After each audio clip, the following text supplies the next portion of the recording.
Hey, everybody. This week's episode is a little bit more personal than most of our other Bearded Fruit episodes. So if you're not quite ready to learn a lot of really personal stuff about us, you might want to skip this one. But otherwise, go ahead and dive in. This week's episode is all about asexuality, and if you're looking for additional resources or information about asexual identity, I wanted to direct you to the Asexual Visibility and Education Network, AVEN. They're at www.asexuality.org, and you can find out more about the identity and the experience of other asexual people, and also find ways to connect to other asexuals if you feel like you are asexual as well. Well, on with the episode.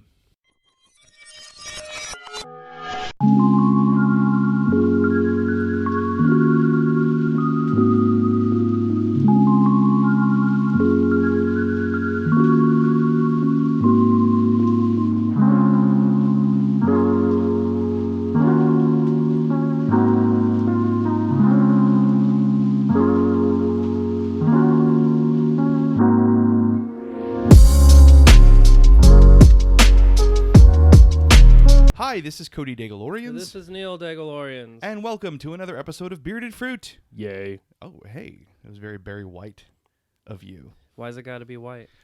Because he's not. Barry White was not white. That was a joke. Okay. That was clearly a joke. Yeah, I know. I was trying to Do you know though? No. Okay. I guess not. Okay. So this week on the podcast is a little different than some of our other episodes. It's kind of more personal, I guess. The personal is political, Carol Hainish. Yeah, and because it's sort of been alluded to on the last two episodes, sort of like we think we've even said in the episodes that's for a future episode. Well, this is that future episode. Foreshadowing. Yeah.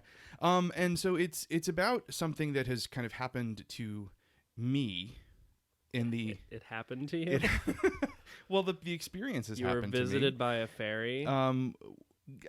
Maybe not like maybe more of like a nymph. An anti-nymph, maybe. Yeah. But no, this happened during the time that we weren't really sort of doing the podcast, but we don't talk about that. Right.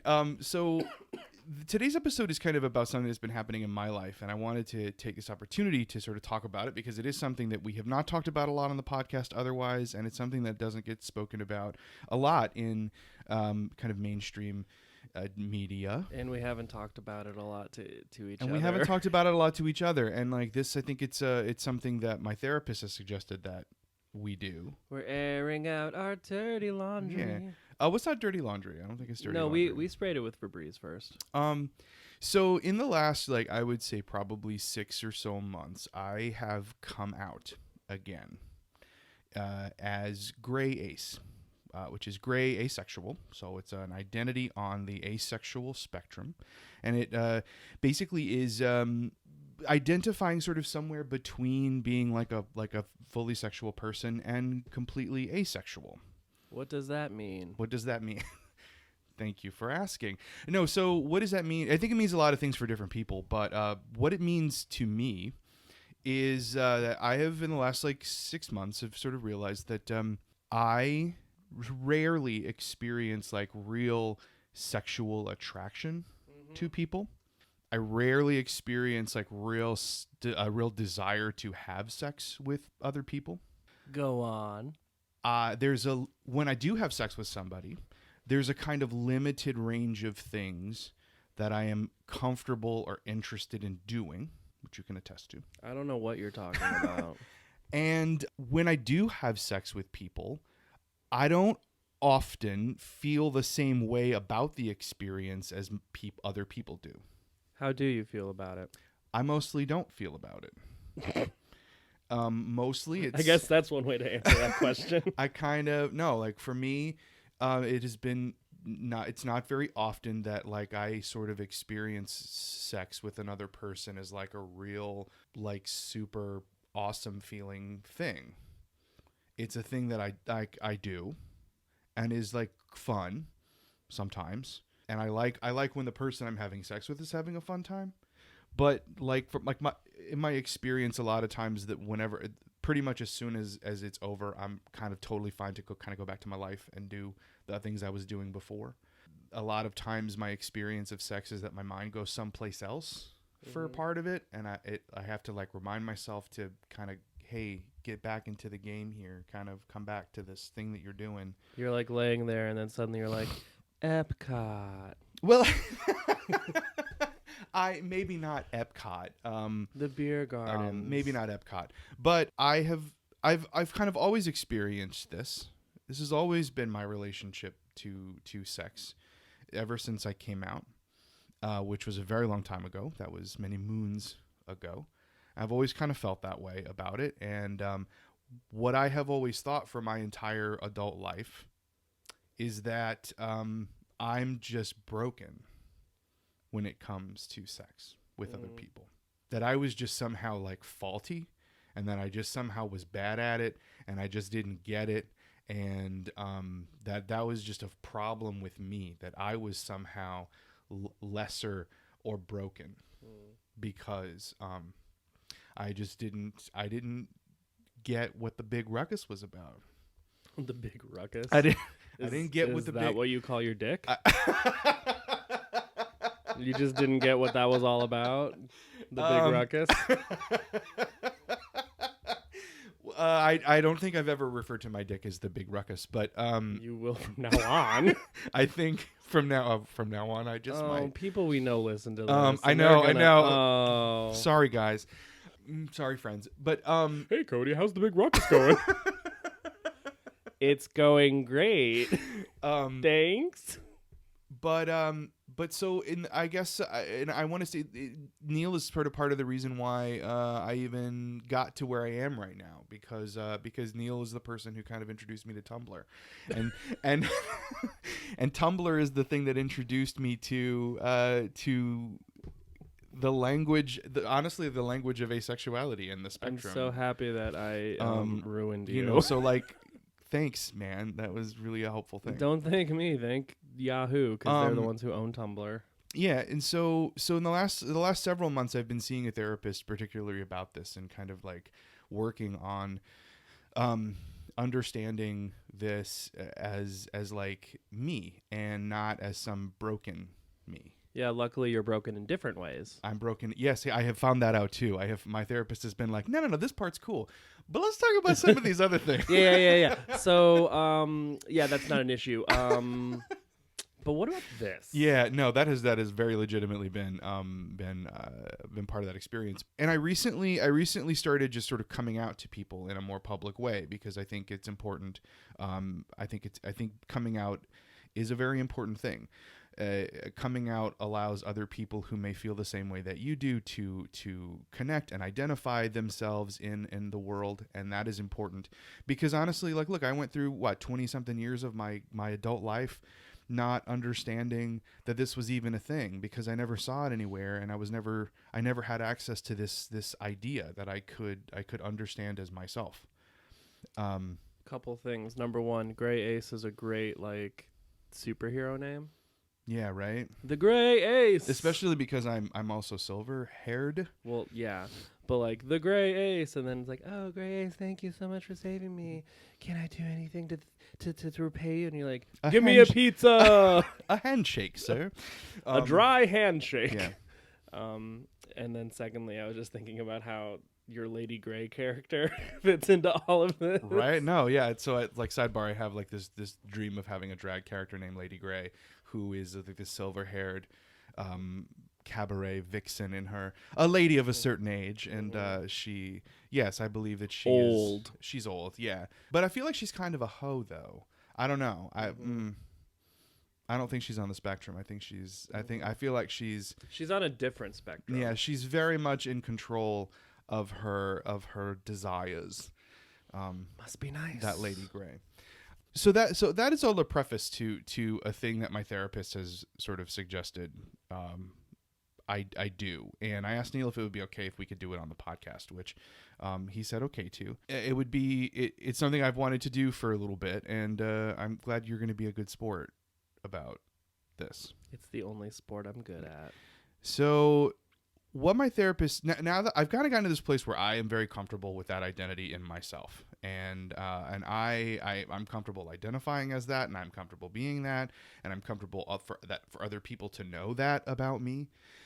And I expressed to my therapist that one of the things that that still sort of like nags at me is that I feel like I'm now sort of asking you to be in a marriage with a different person than the one you signed up for. Uh-huh. And because I was not captain, no, not probably, I was not captain, probably not at the beginning. You were captain maybe. I was not captain, probably not at the beginning of our relationship. And I feel like we've been together now for 5 years, almost 5 years. And I feel like there's this new person that you're now in a marriage with. New sexual identity. Who dis? Yeah. I expressed that to him, that sometimes sometimes I'm afraid that you think I'm lying about it, that sometimes you don't believe me. Well, let me reassure you that yes, I do think those things. That was a joke. Became like the least supportive episode ever. Well, he's right. I don't think those things. And so my therapist suggested that we have a conversation about the person who we thought I was, and what that means to us. Because I recognize that you have been incredibly supportive in this. Like a training bra. Yeah, like you've been like really supportive, and I've really appreciated that. It's given me the space to figure this out. But I know that you've never been able to sort of express what you feel you've lost. And I would really, it would be very helpful for us to do that. In front of hundreds of people. Yeah. Hello, world. Well, and this is why I want to do this in this way. I think a lot of times we talk about our identities as pretty much the two ways. We talk about our identities in the way that they express who we are individually as a person, and we talk about our identities in the way that they connect to a larger community of people way beyond us. But our identities work out in our personal relationships, and they don't always create it isn't always like an easy thing to navigate those shifts in identity in when you're in a relationship with someone. And I think for people who may be asexual or on the asexual spectrum and who are in relationships, it's probably really difficult, and you don't really see anybody talk about what it's like to be in a relationship with someone being an ace person and having the other person talk about what that is like too. And I think that is a valid thing to put out in the world and to articulate, because I don't ever hear it. I think I feel like our relationship is successful, and I think it would be good to demonstrate that you can navigate these kinds of things in a way that is positive, and you can maintain a happy home. Do you want me to go first about what I feel like I've lost? Sure. Is that easier for you? I guess. I think the really hard thing for me is that I spent a lot of my adult time, a lot of my like adult life, pretending to be somebody that I wasn't, in the attempts of fitting in and connecting and having people connect with me and want me. I like did all the, well, honestly, in my 20s, I did all the people possible. All of them. Sorry, Southern Louisiana. All of them. And even like later in life, I would engage with other people through sex as the first thing, because that is just what I sort of felt like that's the way that we have to do it as queer guys. And it's the way that people wanted me, so I felt like I had to do it that way. And I know that in my relationships, all of my relationships, and you can concur, all of my relationships started out where sex was the regular thing, and then slowly tapered off until I wasn't really having sex with my person and I was in a relationship with anymore.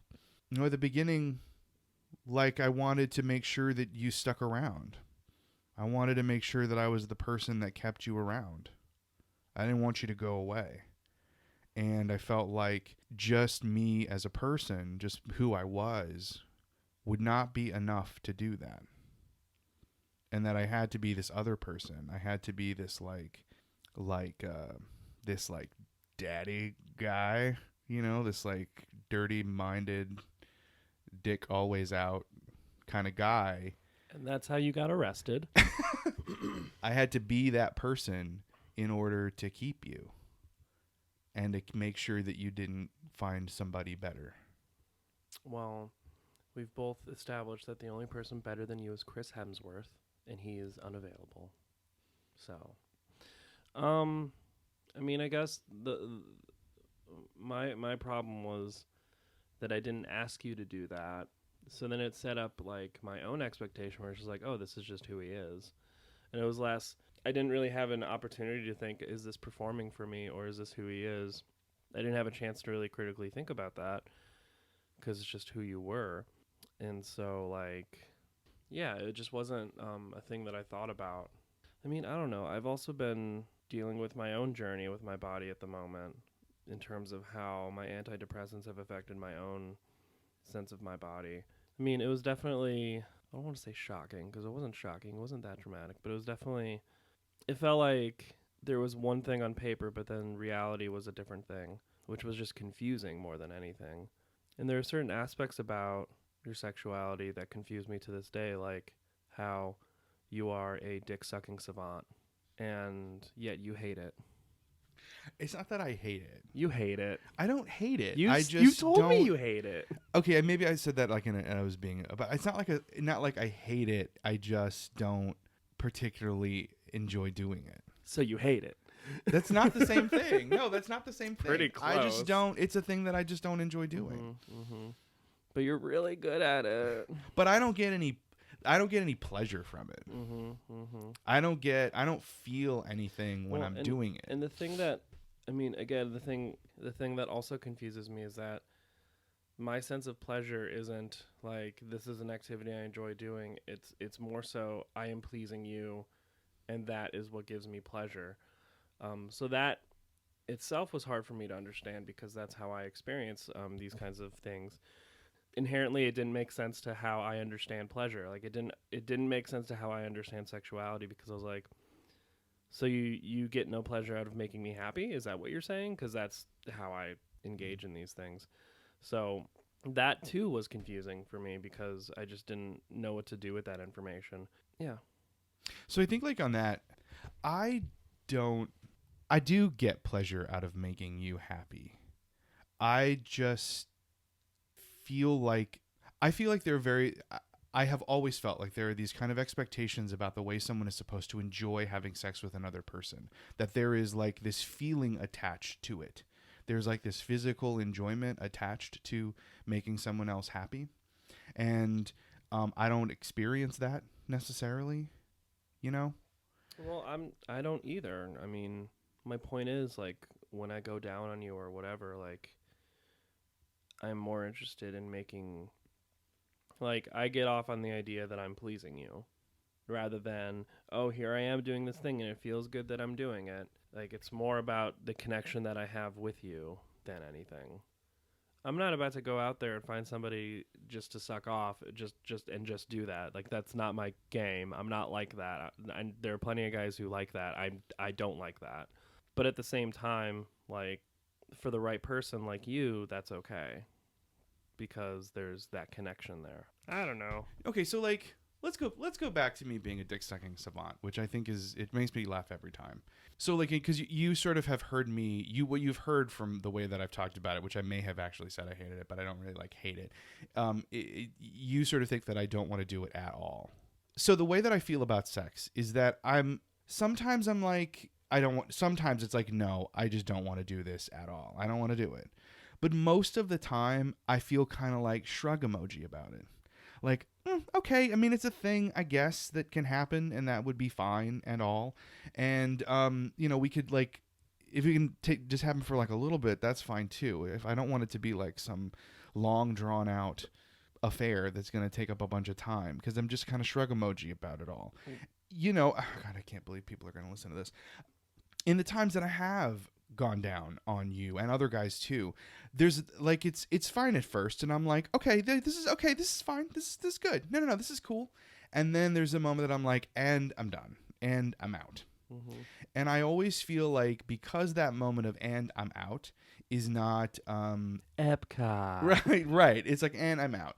I feel like that is not fair of me to that's not fair, and that it's not hot, and I mean, you're making a decision on behalf of me. Like, first and foremost, you're deciding this isn't fair, and without so rather than do the thing and then have rather than that, you just decide, well, let's just not do the thing at all.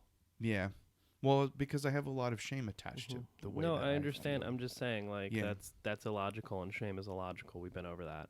But then there are other acts that you are way more enthusiastic about, like in general. Specifically, like going down on a trans man, you are way more enthusiastic about that. Yeah. Shrug emoji. I don't know. I don't know. Like that is an act that you're just like, it's whenever that opportunity arises, you're just like, hello, yes, sit on my face. I mean, like, yeah, okay, yeah, that's fair enough. But I don't know why. I don't know why I feel that way. But I'll tell you this: but I have the same experience. The experience at some point, it's Epcot. Mm-hmm. There's this moment that I'm like, you better hurry up, sir, because I really enjoy that we came up with a euphemism for you wanting to back out. Yeah. So now, like, that's our safe word it's now. Epcot. No, like that's it. Like there's always with everyone, there's always this moment that I check out and I go someplace else. Honestly, it is why I sometimes encourage the notion of us having a threesome, because I know in a threesome, then there's a person who's not going to check out. So that if I check out, I know that you two can still, like, y'all can stay at Disney World for the duration of the time. Magic Kingdom. Because while Epcot, I'm over at Epcot. Epcot's the most boring of the parks. Yeah. Yeah. And so, like, whenever we have had the opportunity to have a fellow join us, I'm more into that idea, because then I can check out safely. I can check out without letting anybody down. I actually don't like that. I don't like. My thing is that I worry that if I do a thing with a guy while you're in the room, it may cause you shame that you're not doing the thing. Like if I'm doing a thing and you're in Epcot, that will cause you shame that you are not there with us. I don't know, because you've expressed worrying me leaving you for somebody who can take me to the Magic Kingdom every night. And, sometimes I do want to go to Epcot. Epcot's lovely. They have this amazing Japanese restaurant there that my family goes to every time. It's like the thing we do. We're like, oh, we're going to Disney. Better go to Epcot because we're going to go to that thing. And that's the only thing at Epcot we're going to do. I think some of that worry and fear is shifting because I am understanding myself better.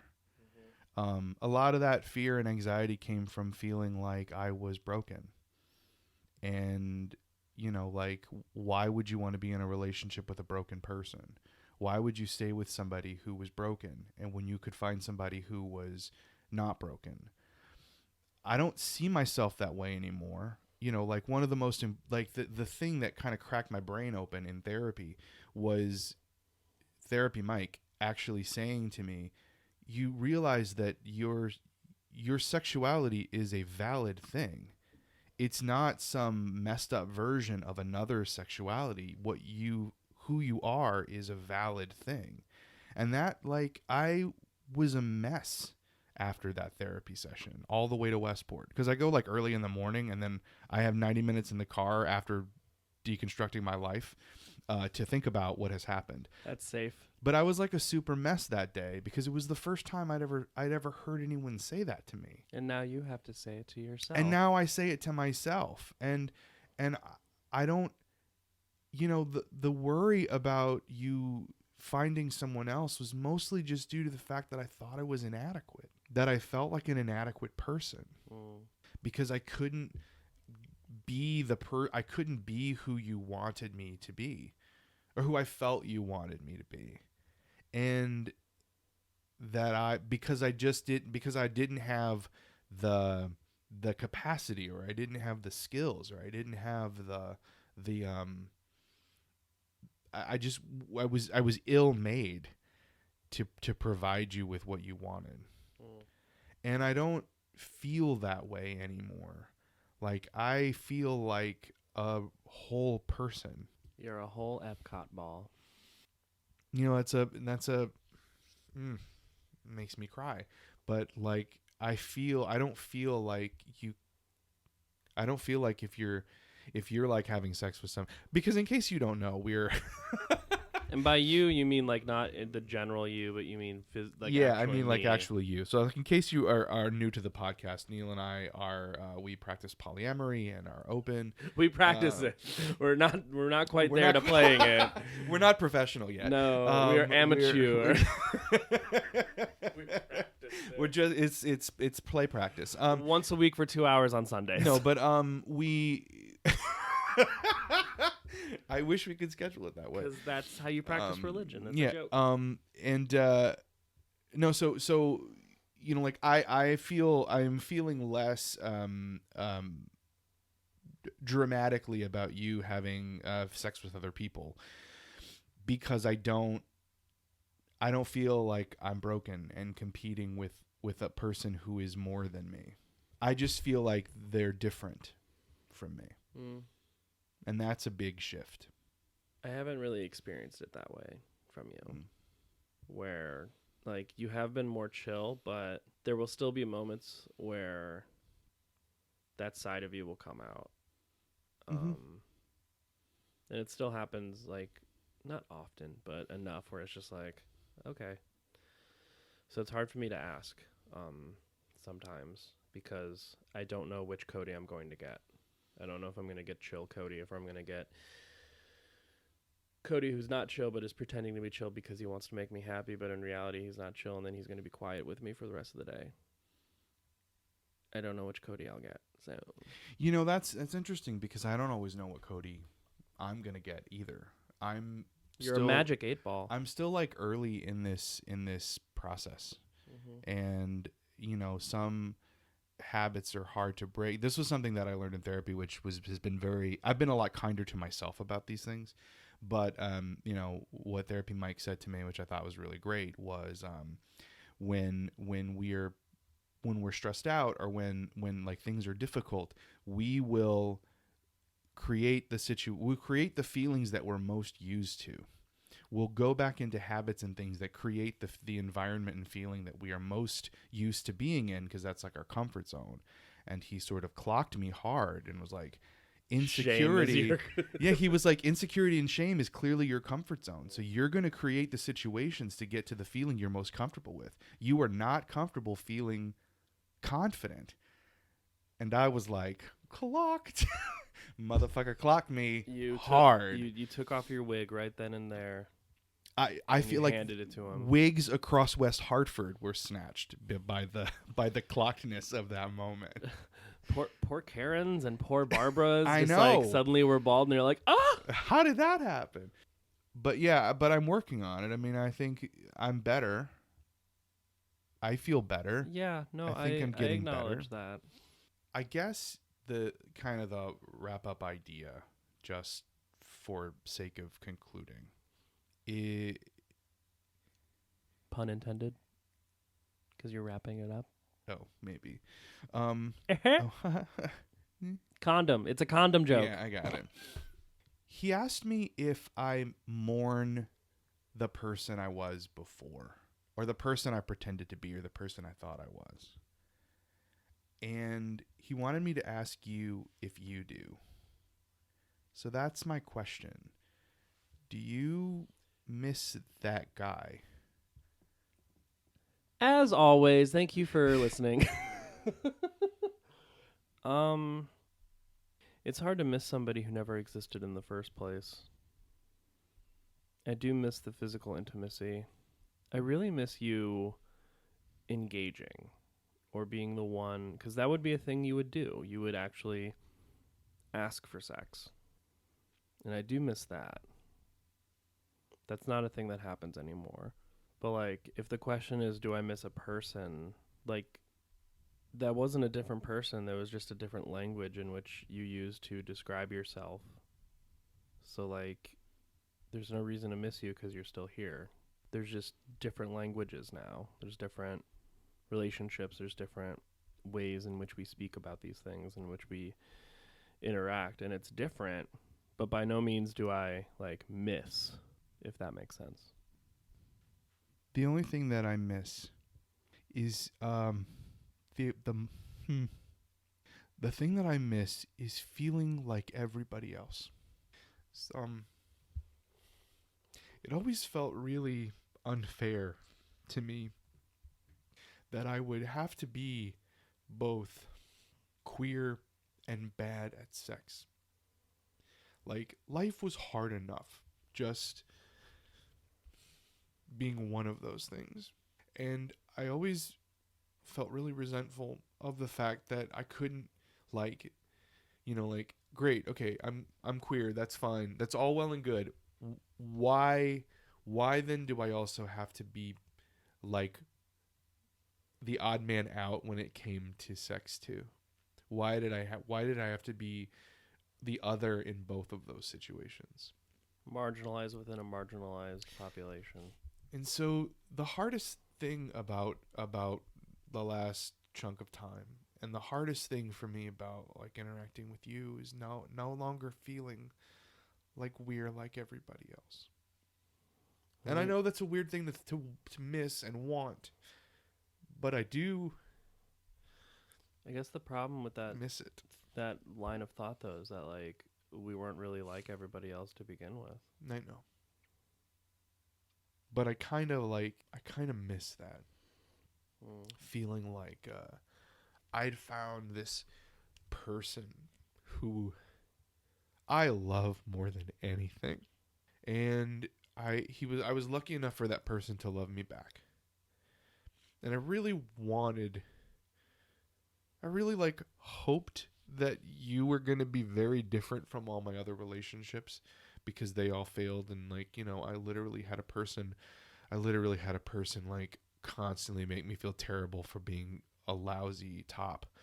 And like I spent 3 years feeling completely ashamed of myself.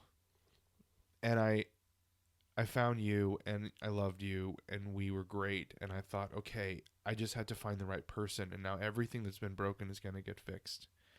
And when it didn't happen, I was really panicky, and I was like, okay, no, we're going to get this together. We're going to get this shit together, and I'm going to be who I want to be.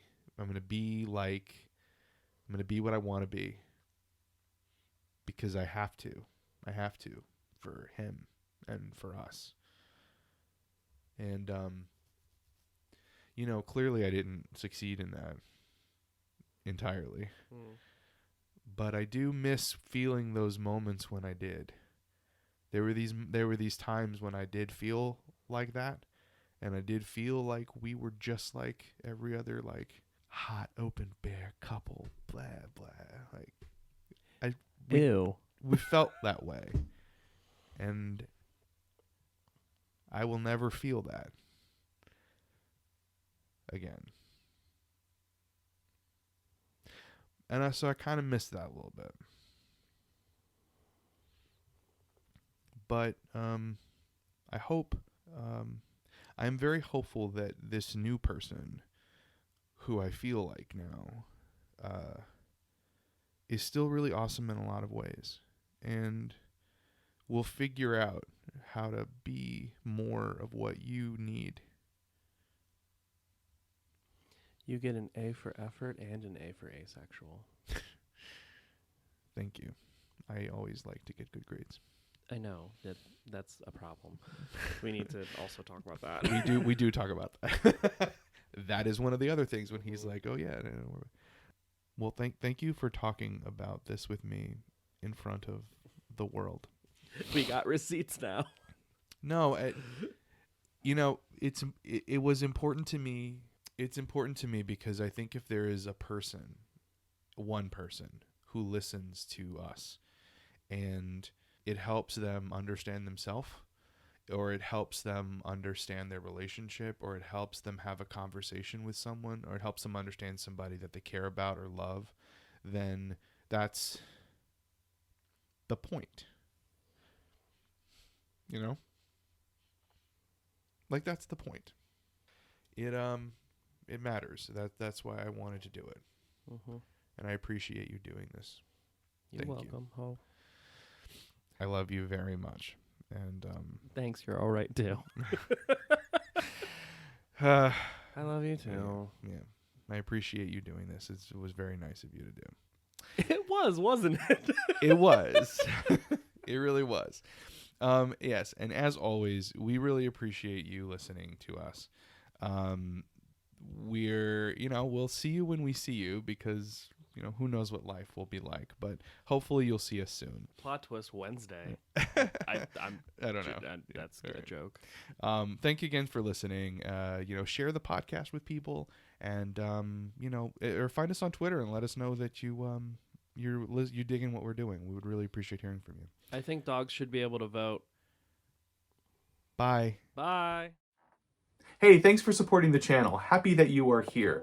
Make sure you like, subscribe, click the bell, do all the things one does on YouTube so that I can see you back here at the next video. See you then.